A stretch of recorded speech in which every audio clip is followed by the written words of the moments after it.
রেলের তৎকাল টিকিট কাটার নিয়মে বদল। টিকিট বুকিং এ কালোবাজারি রুখতে এবার থেকে বাধ্যতামূলক করা হচ্ছে আধার কার্ড। আইআরসিটিসি থেকে তৎকাল টিকিট কাটতে 1 জুলাই থেকে চালু হচ্ছে এই নতুন নিয়ম। অর্থাৎ বুঝতেই পারছেন নতুন নিয়ম চালু হচ্ছে 1 জুলাই থেকে। কথা বলবো, আমাদের সঙ্গে রয়েছেন আমাদের প্রতিনিধি অরিত্রিক ভট্টাচার্য। অরিত্রিক, জানাও নিয়মে ঠিক কি বদল হচ্ছে যাতে এই কালোবাজারি রোখা সম্ভব হবে বলে মনে করছে রেল? দেখো, এটা বেশ কয়েকদিন ধরে এই সমস্যাটা দেখা যাচ্ছে এবং সাধারণ যারা যাত্রী তারা বারবার অভিযোগ করছেন যে কোনোভাবেই তারা নিজস্ব তৎকাল টিকিট বুক করতে পারছেন না। কারণ তৎকাল টিকিট কাটতে গেলেই প্রথম 10-15 মিনিট হয়তো নেট কাজ করছে না এবং তারপরেই দেখানো হচ্ছে টিকিট সব শেষ। এই বিষয়টি অনুসন্ধান করতে গিয়ে রেল কিন্তু বেশ কয়েকটি ভুয়ো এই ধরনের প্রোফাইল আইআরসিটিসি সেগুলোকে ব্লকও করেছে এবং তারপর যে সিদ্ধান্ত নেওয়া হয়েছে তাতে 1 জুলাই থেকে আধার কার্ড যে নাম্বার, সেখানে যে ফোন অ্যাটাচ করা আছে সেই ওটিপি আসবে এবং সেই ওটিপির ভিত্তিতেই আইআরসিটিসি থেকে তৎকাল টিকিট কাটা যাবে। পাশাপাশি যাতে সাধারণ মানুষ সুযোগটা পান টিকিট কাটার, তার জন্য আরো একটি নিয়ম চালু হচ্ছে 1 জুলাই থেকে। সেটা হচ্ছে, আমরা জানি যে তৎকাল টিকিট এসির ক্ষেত্রে সকাল 10টার সময় দেওয়া হয় এবং সকাল 11টার সময় নন এসি উইন্ডো খোলে।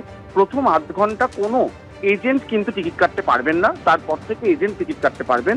প্রথম আধ ঘন্টা শুধুমাত্র সাধারণ যাত্রী, সাধারণ ইউজার, তাদের জন্য তৎকাল টিকিট কাটার সুবিধা রাখা হচ্ছে। ধন্যবাদ তোমায়।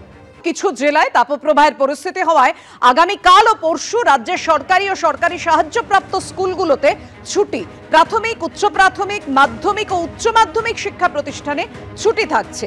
ঠিক কি ঘোষণা করা হয়েছে, এক্স হ্যান্ডেলে কি পোস্ট করেছেন শিক্ষামন্ত্রী ব্রাত্য বসু, আরো বিশদে জানাবেন আপনাদেরকে আমাদের প্রতিনিধি কৃষ্ণেন্দু অধিকারী। কৃষ্ণেন্দু, দেখো, গরমের ছুটি শেষ হয়ে আবার নতুন করে স্কুল খুলেছে, কিন্তু গরম বর্ষাও আসেনি। স্বাভাবিকভাবে একটা সকালে স্কুল খোলার একটা দাবি জেলা থেকেই আসছিল। কারণ যেটা খবর পাওয়া যাচ্ছিল কয়েকদিন ধরেই যে বিভিন্ন স্কুলে, বিশেষত পূর্ব মেদিনীপুর, পুরুলিয়া, বাঁকুড়া, বিভিন্ন জেলার স্কুলগুলোতে বাচ্চারা, যারা শিশু, যারা প্রাথমিক স্কুলে পড়ে, সেখানে হঠাৎ অসুস্থ হয়ে পড়ছে। বিভিন্ন স্কুল থেকে এই ছবি উঠে আসছিল এবং সেই প্রেক্ষাপটে সরকার তড়িঘড়ি করে সিদ্ধান্ত নিয়েছে যে শিক্ষামন্ত্রী আজকে জানিয়েছেন যে আগামীকাল শুক্রবার এবং আগামী পরশু শনিবার এই দুদিন গোটা রাজ্য জুড়ে পঠন পাঠন বন্ধ থাকবে স্কুলগুলোতে। অর্থাৎ প্রাথমিক স্কুল, উচ্চ প্রাথমিক স্কুল, মাধ্যমিক স্কুল, উচ্চ মাধ্যমিক স্কুল, সমস্ত স্কুলে সমস্ত স্কুলগুলোতে পঠন পাঠন বন্ধ থাকবে, স্কুল বন্ধ থাকবে।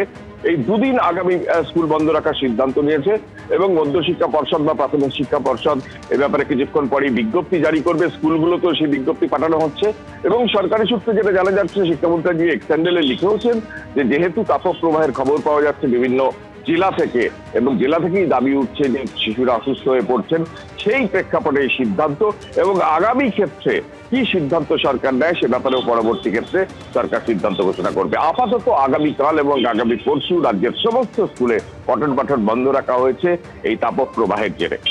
ধন্যবাদ তোমায় কৃষ্ণেন্দু।